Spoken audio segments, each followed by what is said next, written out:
sacrifice the right animals for technology to work. Perfect. Okay. All righty then. So I'm going to go ahead and push the live button because we are here. All right, my friends. Of course. It is 7:59, and I think we are on board. Okay. Hopefully we'll be able to see the comments rolling through. And that, my friends, is it. All right. Gotta turn that double so basically, all right. So welcome. Saturday morning. It is Social Saturday. I am so happy that you guys are here because you know what? I depend on your content day after day after day to keeps me running. It keeps me on top of my game, keeps me fresh, keeps me excited. And it's so great just to hang out with you guys right this morning. I just think that you guys both just embody why I keep coming back week after week after week. So, Red, without further ado, please take a minute, introduce yourself. And we do have an assignment, right? We're going to call out some people that we've been watching. All right, Mandy, you brought this up earlier. I'm prepared. I got my two. Red, you in? Okay. So for me, for those of you guys who don't know me, I run Broken Salespeople. It's all about teaching sales in an emotionally intelligent way. It's about learning to sell without burning out. Not being one of those toxic Glenn Ross, always be closing a-holes. Are we going to cuss on this one? What's the vote? You know, now I have this. Mandy is all for it. If it comes out, I'm Irish. In an authentic way, then don't hold back, Red, because guess what? Well, we're all in this together. And I'm German, Irish, and Swedish, so I'm very pasty. I have a liver made of titanium, and I hate the British. So, my mother's maiden name was actually Dunphy, which is like cheap plastic bottle Irish whiskey, which feels appropriate given Good everything stuff. about Yeah, it. yeah, no, we got that. Yeah. Yeah. The No, Christmas it surprises whiskey. no one. Got it. But yeah, I just launched my course, Sales for Introverts, to help introverts, whether they're small business owners or whether they're part of an organization, learn how to sell better without burning out. Also, I just post a lot of memes and things like that to keep myself entertained more than anything else, I think. Perfect. Awesome. And you do have a new course that you have launched. Let's hear a little bit about that. So it's Sales for Introverts. You could find more details, brokensalespeople.com/introverts. About 4 hours of video content. I go through everything from the history of how business is now the extroverted ideal. I go into personality theory. I explain it in very nerdy and fun ways. I have a ton of GIFs that make fun of myself in the videos themselves too. I actually explain like disc personalities using Ninja Turtles. I explain B2B archetypes using Harry Potter characters. Like, it's a lot of fun for a course too. It's not just the normal droll, well, here's how you overturn an objection. Yeah, because we all hate that, right? Everybody hates that. And if you're going to do something, you want to have gifs of Ron Burgundy in the corner to mildly entertain yourself when you can. Indeed. Absolutely. So thank you for putting that out. I had so much fun just being I feeling like I was on the inside track as you were putting that together and running off and seeing if we could clean up like the audio. And I just felt like, man, I'm a player in this. Like, I'm a participant. And I gotta tell you, like that Social Saturday right there, like I didn't know you, I never knew like who you were ever on earth, and I see your byline and I'm like, man, I gotta know this guy right now. Yeah. And I literally, I don't know if this is how you guys can relate to it, but there are certain people who like literally just like bash through whatever wall you've created around yourself, and they just kind of like, rah! And I did that to you, Red. I remember the morning. I'm like, oh. Well, I'm just gonna crush it. Run in both directions where we crash through each other's wall. Like, granted, I'm big, round, and red like the Kool-Aid Man anyway, so I do crash through those walls pretty quickly. And so this is where Mandy comes in, right? So Mandy, like you did that like to me. So I don't remember. It was a while back. It's probably, I don't know, a month or so ago, or maybe a little longer. And you just sort of just like just came into my life, and you're just like, we gotta do this, and I was like, okay, great. And then I started watching. I tuned into what you were talking about, and like every single day, every like sometimes more than once a day, you bring this content that is just as sharp as tax, and it's really helpful. And a lot of times I can't even deal with it, right? Like I can't even process it. And I know that like when we first got going, I said something about like, I don't know what you're talking about, right? I got there's a post way back. That was the breakthrough, actually, wasn't that might it? have been the breakthrough. Okay, Yeah. so that was a breakthrough. So I commented, I was like, Mandy, I don't know what you mean here, because you were just like, you got to do this webinar, and I can't even remember now, but it was honest, like not me being critical, right? Because I have no interest in that, right? I have no interest in just like being that guy. I was like a legitimate question. I was like, I can see you're onto something here. I just don't know what you're trying to tell me. And then you went and you redid it and you did this whole story. And I was like, oh, I get it now. Right. I totally get it. So Mandy, you are up. So tell everybody who's with us right now, like, hey, what are you about? Like, what is your deal here? And because you're fairly new to the LinkedIn party. I am actually, I like everybody else, eventually everybody goes through this path where they haven't been active on LinkedIn. They hear how great it is for creators, and especially people like me who are writers. And so I made a commitment that I was going to go on LinkedIn and I was going to post every single day. So you kind of end up swimming in a sea of what the heck do I do and how do I do it? And Trevor, that's when I found you. Somebody about maybe my second week of doing this said something about, oh, well, you got to get in on Social Saturday. And I said, what's Social Saturday?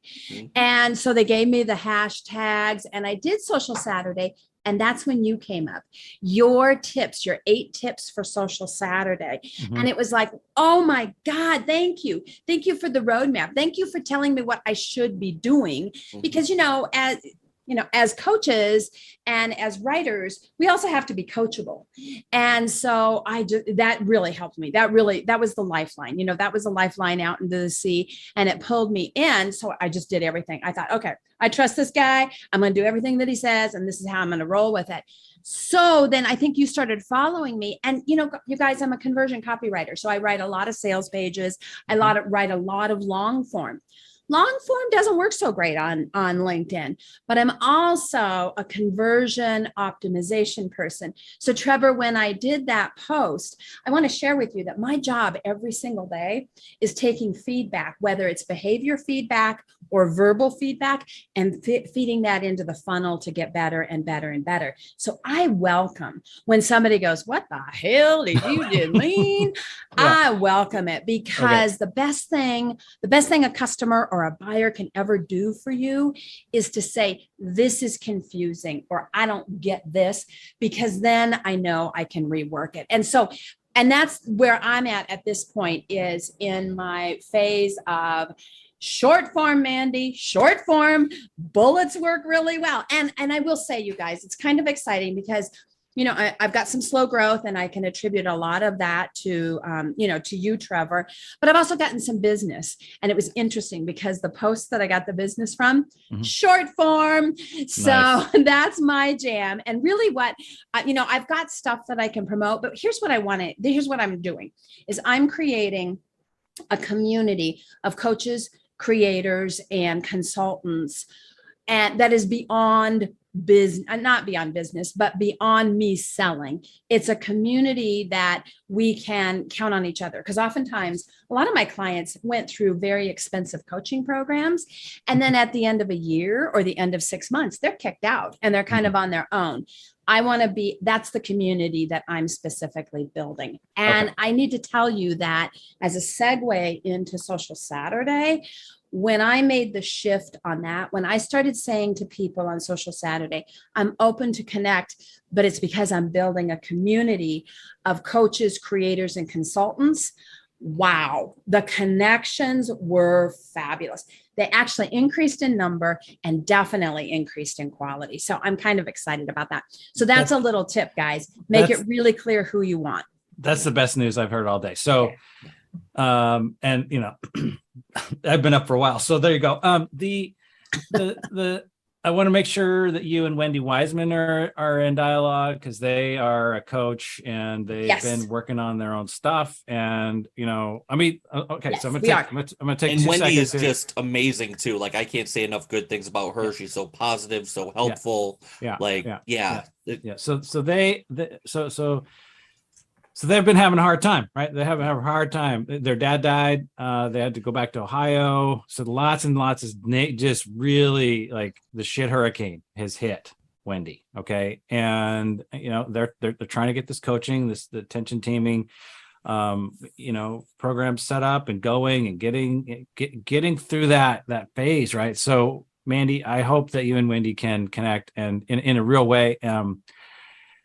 Because I don't know how else to support each other, right? If we're not like attending to when like somebody like to no fault of Wendy's, like, and they bring just a massive amount of positive energy to this platform. Yeah.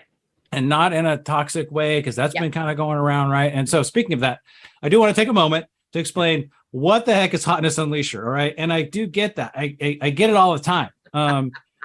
And the truth is that's the point of having that. You want to create that open dialogue. It is kind of the point, right? And the basically the idea is like all it is paying attention to other people and their work in an intentional way, period. Because that feels really good, and to the person who is the recipient of that attention, right? And so if I can live into that and I can remind myself like that's what I can do here, because after all, this is a social network, right? Where we do networking, right? And if it's all about business and selling and all, it's like, okay, all that other stuff is fine, but it's also networking, right? And to be a real person and to say, golly, look what's happening here. And so what's emerging for me lately is to try to make sense out of what groups of people who are talking about certain things, right? Yes. And so you've seen that emerge in a more intentional way for me. So it's talking about like, okay, here's all these people who are really into demand generation, right? I mean, that's what I do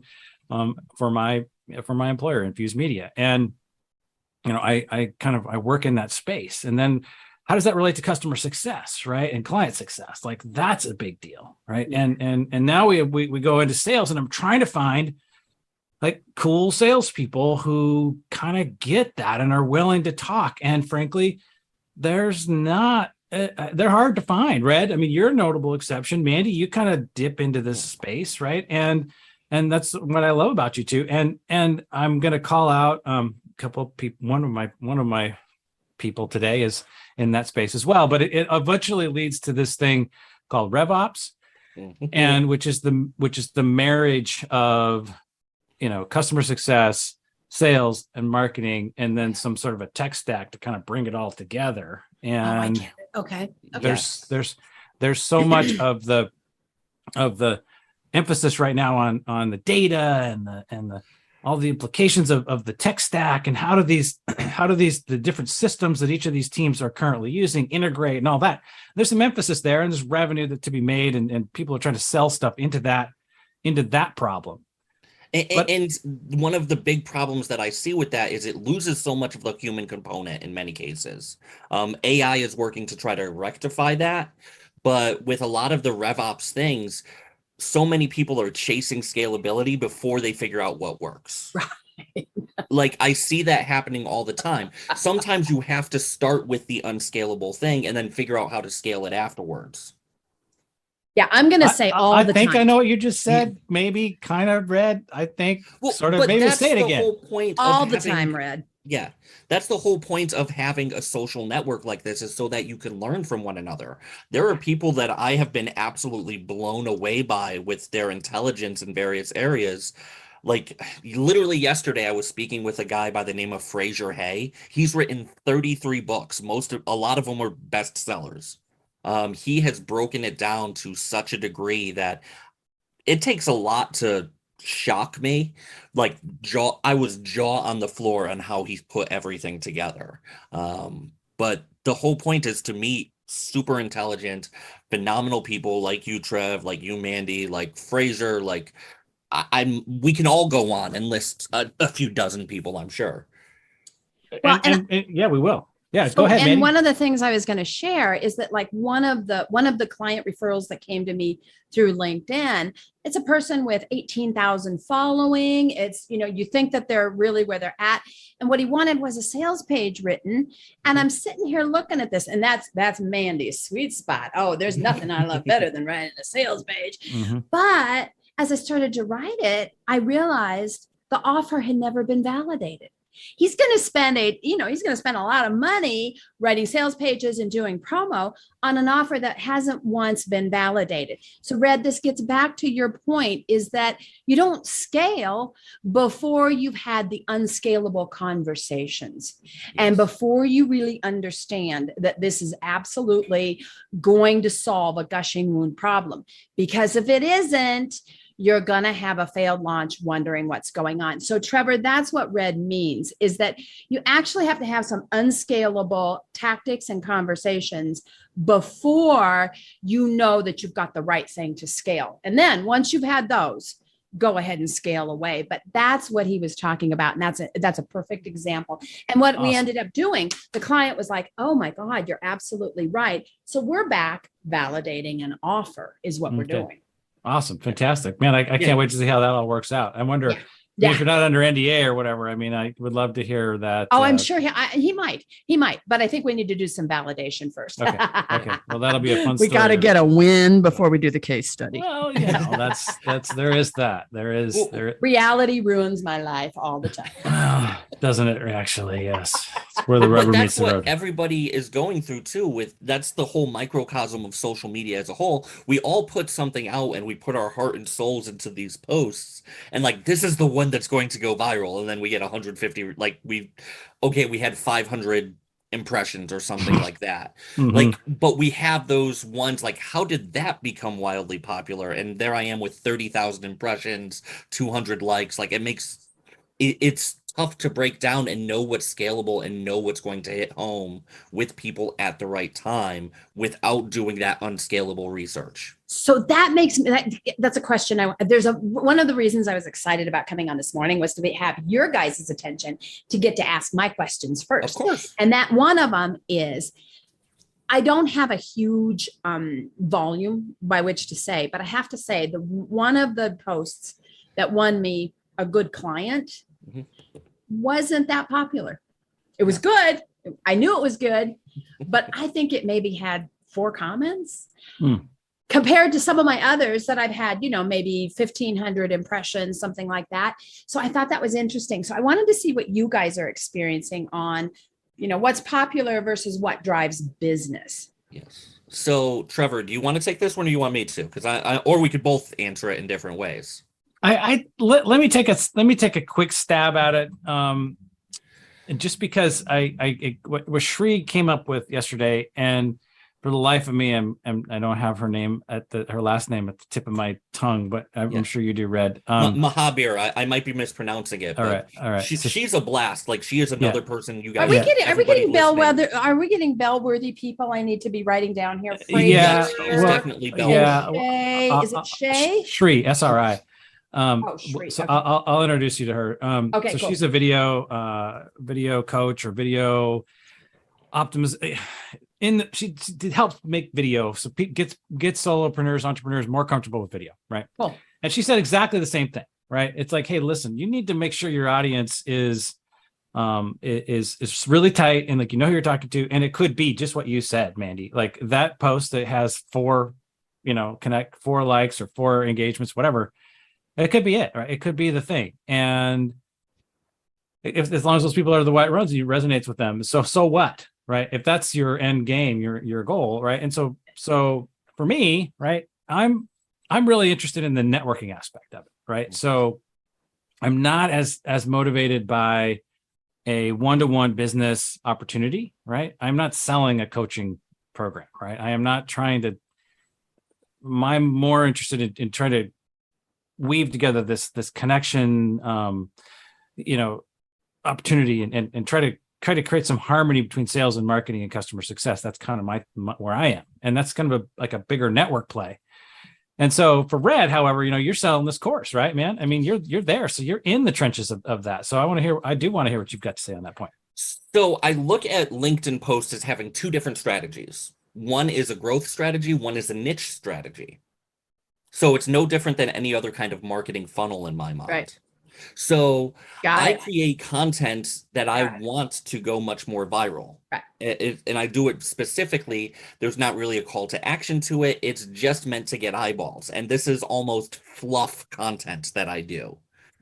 There's a reason people post inspirational comments and, Warren Buffett quotes and all that kind of stuff. It's mostly fluff, but it gets eyeballs. Yeah. Then I have niche content that really focuses. It's not going to get the wide impression that I'm hoping it normally would, but it's going to take the 100 people that I got from the inspirational post and narrow them down to 15 or 20.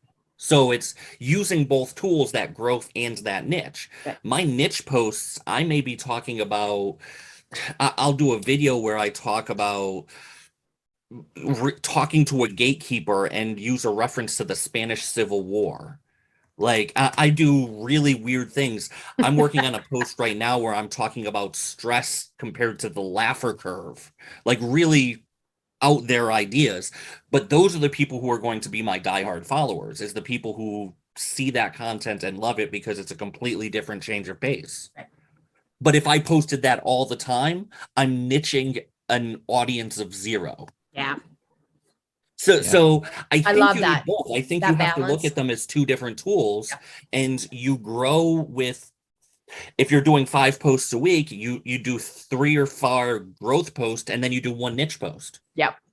I want to add a third leg to that. And that is the squad, right? Yes. And we talked about this last week. And so the squad is who is really intentionally carving out and identifying and supporting a group of people, right? And so Red, you've worked hard on this. And this is something that I've sort of have hinted to and talked to.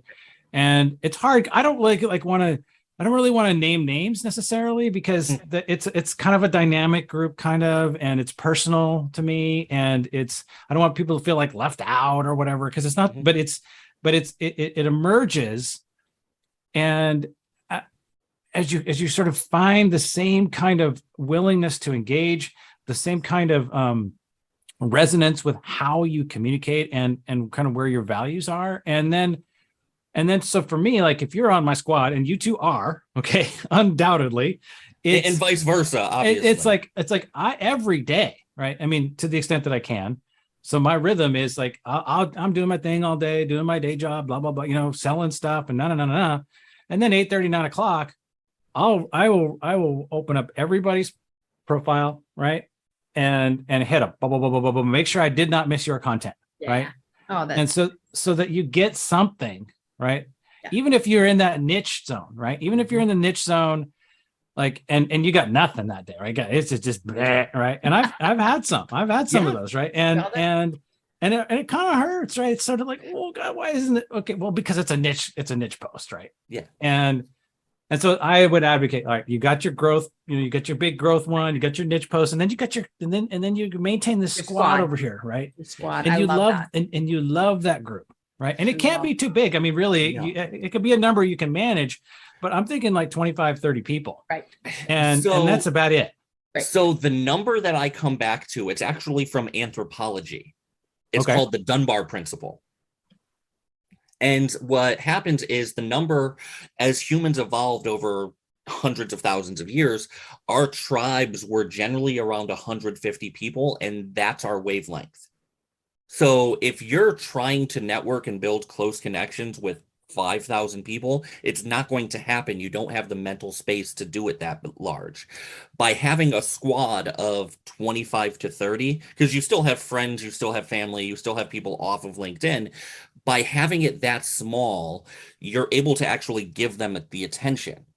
And it's actually digging a well as opposed to filling a puddle. Right. Like you want to have those 25 to 30 deep connections that you can know everything about and you can like trust them implicitly, as opposed to having 500 people that you exchange small talk with. There you go. All right. So we've got the anthropology back up and got that whole story. All right. So Mandy, I want to pick up. Cosine. I want to cosign. I want to pick up where you the assignment, right? Where you had, because we're at about the halfway point. We're getting there. And so I'm going to go, you go first, name your first person that you're calling out to shine a light on, your new favorite. Okay. And then Red, and then I'll go, and then we'll go again. Because you each should have two. So I've got more than two, but I'll keep to two, and I love them both, but I'm going to go with Kate Smoothly first. Ooh, She's yes. she's in MySpace. She does websites, and she is killing it by repurposing her TikTok videos on LinkedIn. And she's nailing it. She's nailing the short form where I don't, but she's nailing. I mean, I learn something from her every time. And she's what I call bell-worthy. I definitely am going to ring the bell because I do not want to miss anything that she's sharing at all. And what's interesting is how I first ran into her was that I saw a post. She had a pretty viral post about somebody who plagiarized her horribly, really, really plagiarized her horribly. And I've had experience with that before. So I jumped in and said, hey, this is what you could do like right now, and it's going to take care of it. And then you kick that stuff to the curb and you keep moving forward. And she was like, oh God, of course, this is brilliant. And that's how we ended up knowing each other. But since then, her content is just blowing me away. And the video side of it is blowing me away. And her byline, I make shit hot websites. I know. You can't forget that one, right? I mean, that's like the best, That's so good. But like on her videos, I'm like, and here's the thing is now I'm worried I can't keep up with all of her implementation tips. It's like, oh my God, that's good too. She's great. Love her. Love her. Perfect. I love that one. Great. I love it. Okay, Red, you're bell-worthy. Indeed. So, since we were talking about RevOps, because I could go in a lot of different directions. The person I want to highlight is Eric Steeves, Steeves. Okay. He is my go-to tech stack revenue operations person. He understands he could explain things like the blockchain and Web3 in ways that I actually get, which is challenging. I'll put it that my tech isn't up to snuff. Super friendly guy, super relatable, ex-firefighter. Awesome to get to know, awesome to chat with, but he's taken apart things like Salesforce and put them back together in ways that help organizations so much. So I want to give him a lot of credit. Awesome. Okay. Nice. All right. Thank you. I will spend some time with Eric Steeves upcoming. All right. So, because he is not on my radar yet. All right. So I'm going to my first call out is Adem Manderovic. Yes. Dude is that? Yeah, I'll put it in the comments. I'll send it to you. Okay. Manderovic, I think. New Zealand. He's out of New Zealand, yeah, and he runs some pages for Australian rules football, which I don't know anything about. And he has been, so he's the sales guy. He comes out of a sales background, and he's onto something.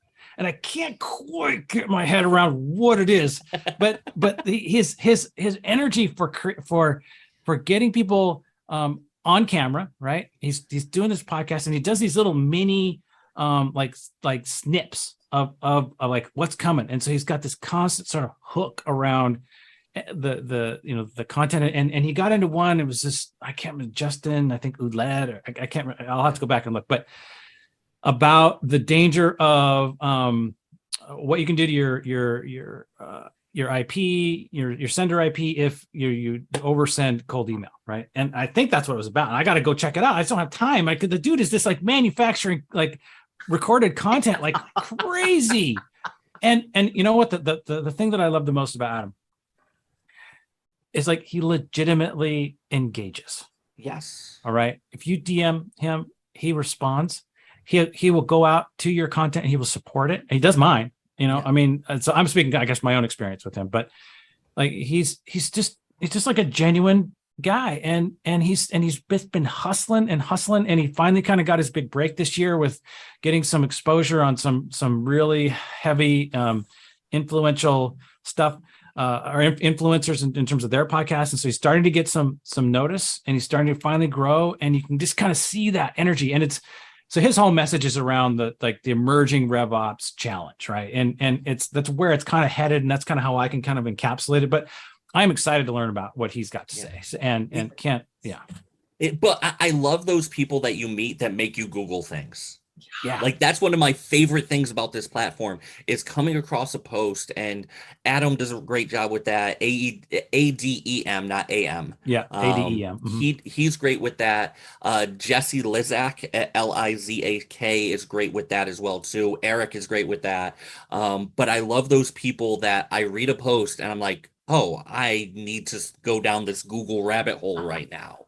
Totally. 100%. Yeah. And They so wreck your day. yeah. And Adam, some of his posts are like, so he'll talk a little bit cryptically, and you'll have to go back a couple of posts to like figure out, okay, dude, what are you, what, where are you? Like, cause he's already like 5 steps ahead.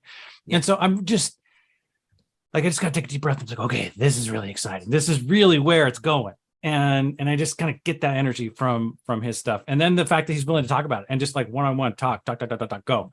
And that's just such a great gift. And I'm calling him out right now. So, all right, Mandy, who's your second? So my second, and I do have a lot. So what I'll do is I'll do a post on this, but my second, I'm going to go with Ross Simmonds. It was a close tie with somebody else, but Ross Simmonds, I actually found him on Twitter, and he was one of those blow your mind people that his Twitter threads were like masters of business administration in one thread, and he just makes it look effortless, and the way that he composes the content, and he's like you were talking about, he's one of those guys that's about 5 steps ahead of the rest of us, and he knows it, and he doesn't rub your face in it. He says, why don't you skip steps 1 through 4 and just go here, because that's going to save Awesome. you, right? Yeah, and yeah. That's the level of his posts, which are, okay, we run an agency, we have a ton of clients,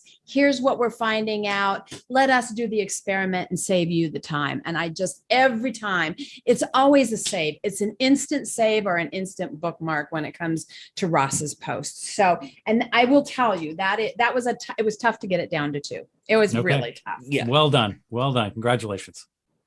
Yeah. But And just before like we go on and I name my second, I want to say how like the people that we're mentioning, because I know pretty much, like I know Steve, I know Adam, like I've been on Adam's podcast, like we're talking about them being really smart and giving us very complicated materials, but they just talk about it as if you know it. They're not talking down, they're not pontificating about it. Right. Like it's not like, look how smart I am because I have all these acronyms in my back pocket. They're just having a conversation and we're sitting there trying to keep up with them. And I think I'm a pretty smart guy. I mean, I haven't had a lot of people prove me wrong, but it has been proven wrong in the past. But to have people like that, just 3 or 4 chapters ahead of you on so many subjects, it's just so invigorating. Yeah. And I'm always sorry about the dog barking in the background, but I'm always so impressed with some of these agency people, because the digital world, and particularly digital advertising, is shifting so quickly. And, you feel like you're on sand all the time, and their willingness to share. Here are the creatives that are working now. Here's, if you're complaining about stuff not working, this is what you have control over and what you can change. But they're not talking down to you. They're like, guys, we have the reps. We have the volume, we have the reps to understand this, and it's our job to support our community sharing this. And I love it. And that's the tricky thing with social media in general, is we have to start looking at it like an arms race, because that's the way it's being built. It's marketers figure it out, social media changes their algorithm. Marketers figure it out, social media changes their algorithm. You have to stay up to date on what's working. Yeah. And I loved it. And sorry for talking over you here, Trevor, but one of the things that I loved is that when it comes to that arms race, almost everyone universally says the issue here is the arms race is between each of the social platforms. Instagram is trying to outdo TikTok. TikTok's trying to, Facebook's trying to outdo this and that, and that's where it is. Don't get caught in the crossfire of that war. This is what you do, and this is how you do it. And I love that. Love it. Go ahead, Trevor. I'm 100% down. So one of the things that I wanted to mention, because I will forget to bring it back up, but it's so I've been posting more lately this week, what I feel like are sort of riskier posts, right? And because as a salty old sales guy. Right? I've been doing this for 25 years, right? I got some stories. I've been in the trenches a long time. I am not okay, and I know there's going to be guys out here who disagree and they're going to call me out, but the fact is, I'm a peacekeeper, right? I'm a negotiator. I'm a diplomat. I am trying to get something done. Okay, I am not here to create fights. I agree. I am not here to take a stand. Okay, and so when I do that, okay, and I've done a little bit, right? I'm sort of going out like saying, hey, guess what? I think customer success is where it's headed. All right, it is not, the stepchild, right? It's like it needs to be the center of your strategy. Mhm. And okay, well, what does that say about sales? What does it say about marketing? I mean, because these are the two camps that have historically been like, and or like going out and saying, hey, guess what? LinkedIn business pages, sorry, you stink. Okay. Mhm. And why is that? And then taking a position on that. And Red, I don't know if you and I actually agree.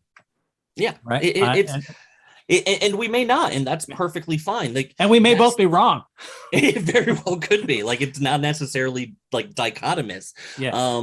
I have one. I basically use it to repost my personal content because for me, it's a little different, but I see business pages as a tool for like LinkedIn and platforms to monetize us, because their whole goal there is to get us to spend money on ads.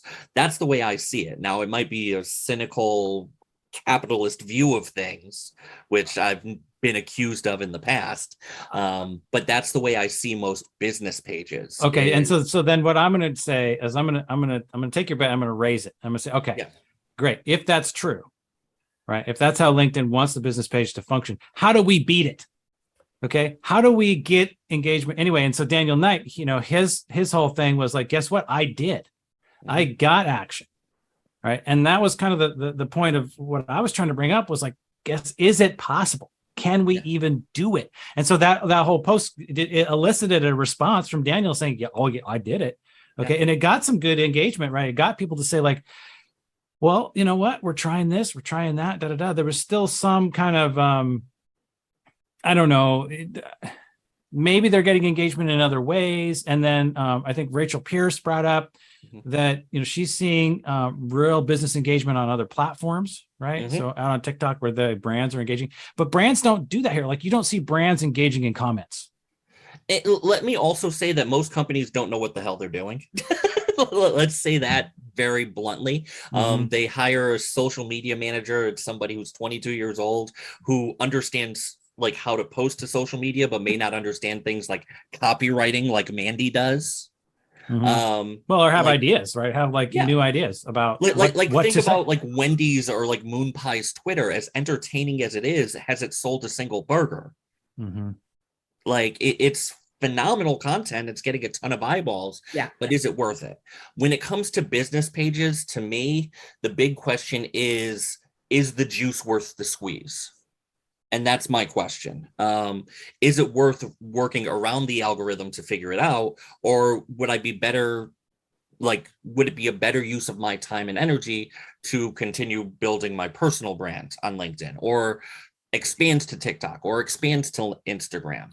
Well, I think as a solopreneur, your reality is different, right? Yes, and so exactly. So to Mandy, like to your clients, right? Like I would probably say yes, absolutely. But if you're like, a Series D tech company, all right, that's gone. So are we better off to embrace our employees as ambassadors, right? To build out there, but then you got Mike Phillips and he's saying like, you gotta co-brand this thing, right? And you see me like, I work for Infused Media. There you go. So they're my sponsor today, effectively, right?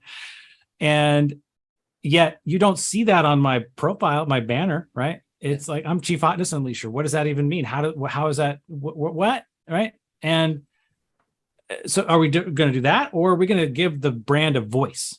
But here's the thing: there is no right answer for everybody. There's go also for it, Mandy. there's also for certain brands, like a lot of brands are effectively using Twitter for customer support. But the bigger issue, I think, is that I think brand pages are a waste of time, but they have to do it because there's also negative social media if you don't have a presence on a platform, particularly as it relates to maybe health and beauty on Instagram. I don't care who you are, you better have a page there. You better have a presence there.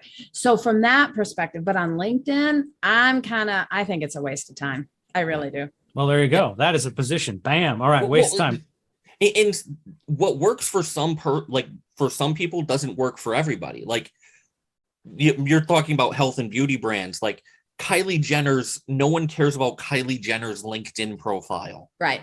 That's not where she's popular, and she's a billionaire. So does that mean that I should work on Instagram? No, because what works for one person doesn't work for the next. Right. Like a person I used to work for, he would say, well, Grant Cardone, like, says you need more debt. Debt helps you leverage. Debt helps you scale. It's a great thing. Dave Ramsey says debt is absolutely the worst thing you could do. Avoid debt at all costs. There is no right. It's about knowing the strategy that fits what you're doing. Yeah. And the thing on LinkedIn, some of the brand pages have just turned into an HR wasteland. Your HR department wanted it because you can recruit via LinkedIn, but HR isn't marketing. HR isn't the brand. HR isn't content.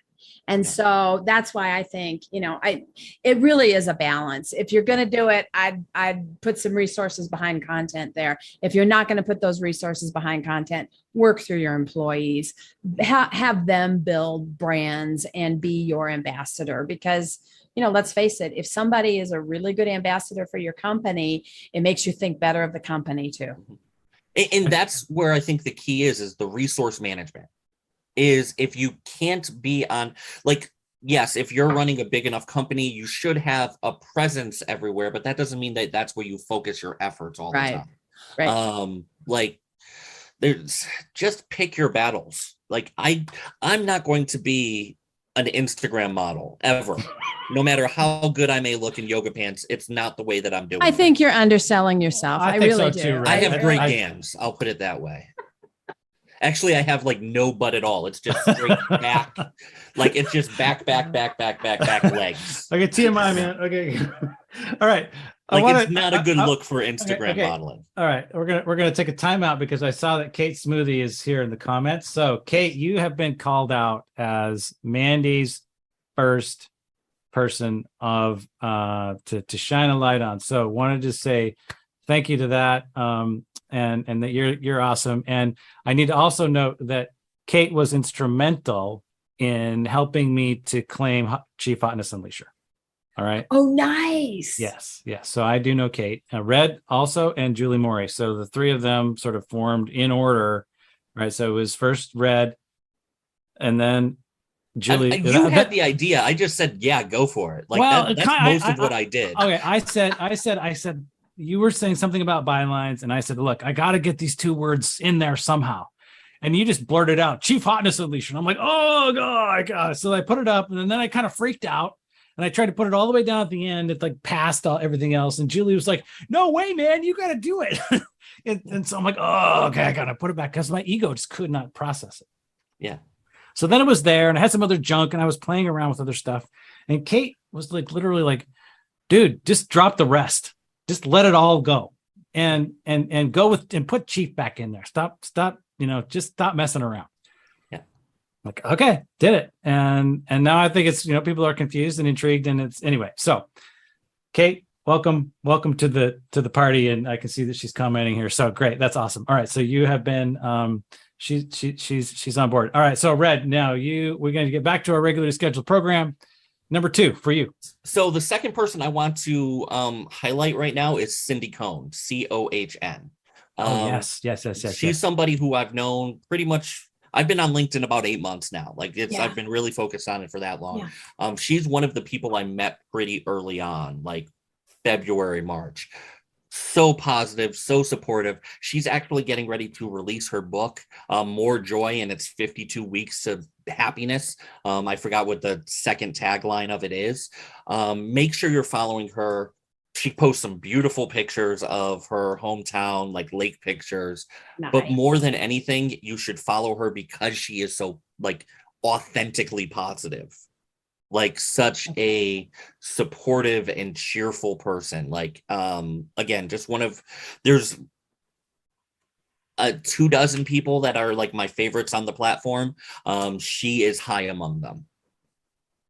And I did see that her book is coming out Yeah. and that she's going to be releasing that. It looks like Tuesday, maybe. I know it's this week. I forgot what day it's Yeah, coming. no, she was looking for input on when to do it, but by the time I showed up, I think it was already decided. So so no, that's fantastic. I mean, anybody, and I think it was a bucket list thing. You know, she's like, hey, I'm gonna write a book, and awesome. You know, I mean, what an achievement, right? Yeah, and for anyone listening, it's Cindi, not Yes. Y. Perfect. All right, thank you. And she for has Got a little sunshine in her sunshine tail. like logo at the emoji at the end too.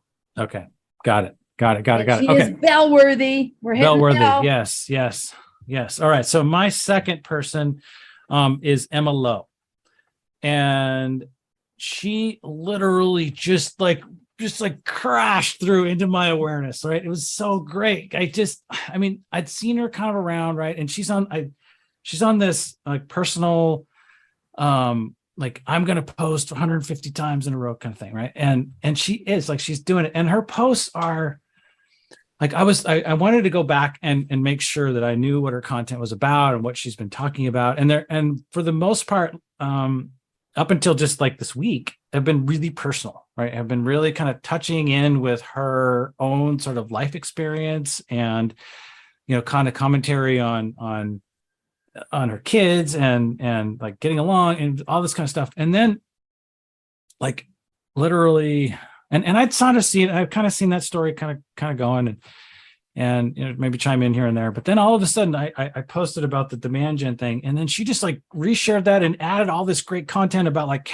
creating categories in the pharma or like all these other companies. And I was able to relate to that based on like, this is what big pharma does. Mm-hmm. Right. They create diseases. Right. And then you need to get the med to cure that Restless leg syndrome. Yeah, whatever. I mean, like and then, you know, which and then you get to take the med, and then inevitably you get more diseases because of the side effects. So then, you know, it's like, and then do you have right? Okay. Well, I used to work for Big Pharma, right? That was my first sales job. And so I know this like for a fact, like create the need is a thing that Big Pharma does, right? It goes out to doctors and it coaches them on like, do you look for this? You look for this. You ask about this symptom, right? And then, and guess what? We got the solution. And so it's like manufacturing a problem. And maybe it's there. Okay, maybe fine. And you know, people are helped and great. But Emma's like just like saying like, I'm going to take this piece of content and I'm going to put it up and it was mine. Oh, thank goodness. Right. Well, that just like, all of a sudden I got in there and then we started to have this whole DM chat dialogue that was really rich and meaningful and, you know, helped me kind of get some clarity. And then she posts about, her, like all of the the client success people that she follows. And like simultaneously, I am trying to build my list of client success people. Yeah. And it's kind of got all these holes in it because LinkedIn kind of sucks when it comes to trying to actually find people. Yeah. So that's like, I feel like that's sort of one of my missions. Because we have titles like the unsales guy and Chief Hotness Unleasher. Exactly. Kind of, right. Like we're also part of the problem that we're yeah. And if you don't use hashtags, you're really hard to find too. It's true. It is. Right. And so that's a problem I'm trying to solve. Right. So Emma comes out with this list of all these great client success people. I'm like, oh, my world has just become easier and better and everything else. And so I was able to take her list, which was, you know, curated and loved on. And I said, would it be okay if I build it more? If I flesh it out from my perspective and put it into a carousel? And she's like, yeah, go for it. And so I did. And she's at the top of the list, you know, and, you know, she has a heart for client success and wanted just to say like, man, like just this week, just right at the front of my of everything that I'm doing. And welcome, Emma. I mean, it's great. I'm excited. I also want to kind of revisit. So Adem, who we talked about before, one of the services he does is professional like list building. So if you're having a tough time finding your ideal clients on LinkedIn, talk to Adem. Like nice. Yes. Okay. I've referred a few people to him who like, okay, like let's go through your ideal customer profile, and he could help create a list of that. Nice. Okay. That's good to know. That is good to know. That's a great skill to have, by the way. I love the way this kind of shaped out where like, I mean, particularly for me and Trevor, but we had one brains pick, one emotions pick. Yeah. Like we said one person who makes us think, who makes us change things, who like challenges our thoughts and makes us jump down the rabbit hole. And then we had one person who like makes us feel good. Like we did head and heart. Yep. I gotta say though that I mean Emma really helped me in a way to achieve, at least move forward meaningfully in what I'm trying to do, right? And that is like, hey, who knows the people, right? And who's got control over, like, on LinkedIn of the people in these various go to market areas, and that actually came through of another client success person, Joy, is kind of coming up right now, and so she and I are going to chat next week. I can't, because it's totally exciting, and that's how it's done. It's like, hey, like you hit that DM, like don't be afraid of the DM, like get that in there, because as soon as you start to do that DM action, all of a sudden that content starts to elevate, right? And it starts to get like the notifications start to trigger, and you start to see them, and okay, off to the races. That's how that, without pitch slapping, like don't just try to sell crypto in your very first sentence. Like, in fact, one of my favorite tools is, rather than DM them, engage in their content, let them dictate the conversation. Like you get way more leverage out of comments than you do out of posts on LinkedIn. And you're on record for that. Yeah, absolutely. Like my strategy on a daily basis is 1 post, 25 comments. That's not anything astronomical, but that's how you, like, again, me giving you Chief Hotness Unleasher happened in a comment section. It did. Yes, it did. Like that's where the big relationships start in my mind, is in the comments. It's not even in the DMs. Isn't that where you get a lot of followers too? I cannot begin to tell you how many people go, I saw your comment on post, and I thought I wanted to follow you. That is 100%. Because so I'm curious though, Red, on the DM piece of it, because that's the piece that I'm still sort of working out, trying to find a real balance on. Because sometimes, particularly after Social Saturday, keeping up with all the DMs is another full-time job. It's like, oh my God. And so I know that I can't, but I could comment on all their posts. That's doable. But beyond that, what is your DM game? Because I know Trevor has a really strong DM game. What's your DM game? So for me, it's about warming up the relationship before the DM. Like that's a big part of it. Okay. What I like to do is follow them until I see a problem I can solve. That is a big part of what I do. I would listen, I look at their posts, I see what's going on, I read the comments that they do. And then once I come across a problem, like, again, let's mention Adem with list building, then I make that introduction. That's how I usually reach out. It's not jumping in to sell, it's jumping in to promote somebody else. Yeah. And the thing, and we know that you don't jump in to sell. I can't believe people still do that, but they do. Every week somebody does that. But the other piece of it is that, time is so valuable to us. I don't want to waste somebody's time saying, hey, let's get on a DM and see how we can work together or do those explorations. I feel much more comfortable saying, hey, I do this, you do that.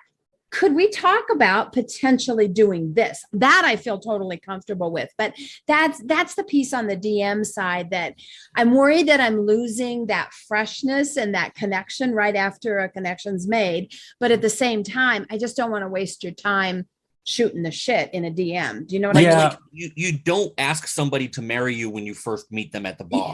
Mhm. You don't do that. I Like, do ask them for whiskey and sex. That's okay. well, that's perfectly fine. I mean, Especially if you're Irish. but yeah. And they're like Catholic monies, yes. But like start it like, okay, like first you happen across one another. That's the comments. That's like then you introduce each other to mutual friends and you see how you connect with each other. Hey, I see you know this person. I see you know this person. Hey, let's sit down and have a date. Do that virtual coffee thing. Yeah. And maybe it works, maybe it doesn't. But don't jump right into marriage and ask for the dowry of 4 goats right away. Yeah. Like, do things gradually. Like, first, show that you're willing to solve a problem in a way that you don't necessarily benefit from. Right. Send people to Trevor, to Adam, to Cindy, to everybody else that we've mentioned. Right. If you give out 2 referrals a day, you will be successful. It's pretty much going to happen that way. So 1 post, 25 comments, 2 referrals. That's, yeah. Nothing. I Like, like all it. you're doing is I like it, looking Red. for that's all sales is solving a problem for people. If you Yep. don't solve a problem, you have no right to ask for a sale. Yep. But by talking to people in a way where, okay, you're authentically trying to solve those issues over and over again, it changes the dynamic completely. Like, what I want to do is help you. Yep. And yeah. All right. So we're gonna take a quick time out because we have 6 minutes before I want to cut this thing off. And we got a little feedback here that says, hey, look, shooting the shit down the DM humanizes one another. And I agree with that. I shoot lots of shit in DMs. I do. And it You don't feel like it wastes your time? I don't feel like it it isn't endless. No. Right. And what I find is like I don't attract just an unreasonable number of connection requests, right? I just don't. And I mean, they're sort of slow and steady, but it's not an incredible, overwhelming amount. And so there's usually a little bit of hey, this, that, and the other thing. I'm not super into when I just get a spam, what I call spam link to a post without any kind of like anything, right? So that's telling me that I'm now in a bot engine, right? I'm in an automated email email engine. Yeah.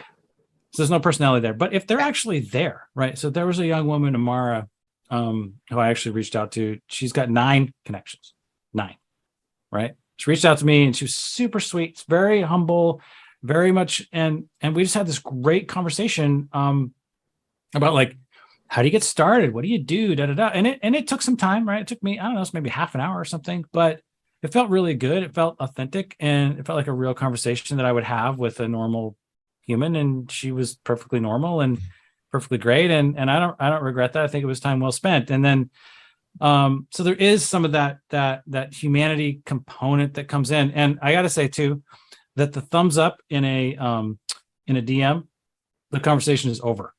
Right. Like that person, that is the clue, right? Like if somebody says like to whatever that last response was and they give you the thumbs up emoji, it's over. Right. Yeah. Move on. And then you can start it up later, but that particular thread, they're done. And that is a truth. Yeah. That's good to know. Stop trying to continue and revive. Yeah. Move on. Like I do that to people. I do done. the thumbs up when I want to leave. You're absolutely because you're right. done. You're done at that point. It's a thing, right? So just accept that if you get that, they're done. Respect it and move on. That's a post you have to do too. Okay, I'll do it. I'll put it up. That's hysterical. That's hysterical. That is the and thing. Trevor, I'm kind of curious. Red shared his DM strategy, and you're sharing. That shooting the shit is valuable. Any other gems on the DM strategy? Because I know you're probably like me. You have a ton of people to follow up with after Social Saturday. Look, I want to say one thing too is don't just send me how are you doing. Like actually, like give me something.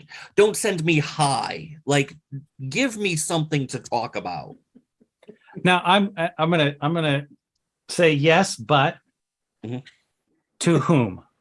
right? Well, like Right. when people So I went out just to connected with just yeah. send me, how are you doing? Yeah, right. Exactly. There's that. I totally agree. But I did send a note to Stephen Ing, right? Yeah. And I said, dude, you haven't posted. What's up? You okay? Right. No, that's a completely right. different kind of how are you doing? Well, Yeah. I mean, how are you doing as a hello? Like that is a Yeah.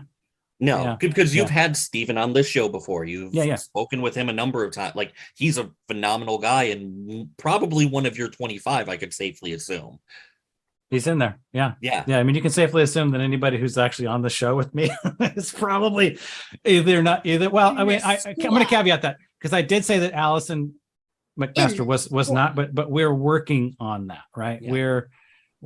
It takes time. It has to kind of evolve sometimes. Sometimes you just bash in and it makes sense and you already know kind of, but you know, it in other cases, it's just like, okay, are we really overlapping? And is it really, you know, are we 100% there? So, all right, so we got 2 minutes. All right. So Mandy, what are you going to do this week? Any major highlights?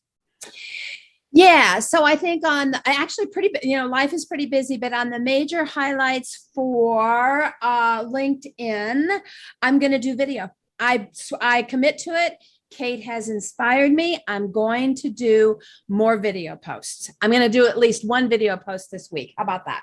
Awesome. Have fun. I can't wait to see it. Okay, Red, you're up.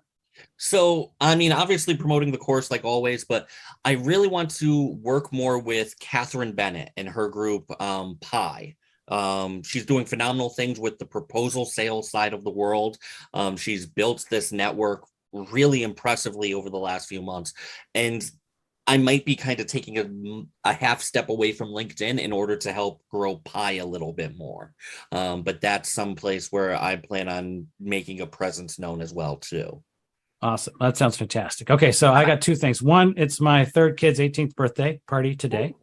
So very excited about that. We're celebrating that. And really happy birthday. Just really stoked. The second thing, Mandy, I am going to dig into your 81-page How to Price a Course ebook because I got that thing and I got to tell you, this is my feedback. I just like, it's blue screen. I just too much. I can't. Okay. And so I know you got good stuff because I trust you and I know you've thought it through and it deserves attention because I can see the work that you put into it. And I'm going to do it because I think it's so critical. And I know that, Red, you've been talking a little bit about that. I know there's so many of us out here who have these kinds of things that we want to sell. And how do we price them? And how do you do that? And I know, Mandy, you've thought about it and the work is there. And that book needs. Let's talk about that, though. Let's talk about that if there is a better way to present it. Okay, I'm fine with that. What I did is I took every question I've ever been asked about pricing. You know, as you write sales pages, you learn about pricing in a fast way. And I took every question and I went through and I answered it. But hey, I'm open to it. If there's an easier way to lay it out, I'm happy to do it. If I need to take away the niche and the target market stuff, I can do that too. All right. Well, let's figure that out. So with that, Red, you got one more statement and then we're going to shut her down. All right. So with that, what I would suggest, YouTube videos. Do a YouTube for each question. Because that question that gets asked is infinitely searchable. And therein lies your video content, Mandy. Bam. You're going to make video this week. Make it about you can literally just go through one at a time and you just answer each question in that book and boom, now you have a sales course. And Perfect. Yeah. Right. Yeah. And by the way, Red, we're not going to have time for me to tell you the sales joke. And it's very Irish Catholic sales joke. I'll tell it to you later. All right, of course. Perfect. Okay, guys, have a great long weekend. Thanks, Trevor. It's been an awesome guys, chat with you. Happy holiday and happy birthday to your kiddo. We are done.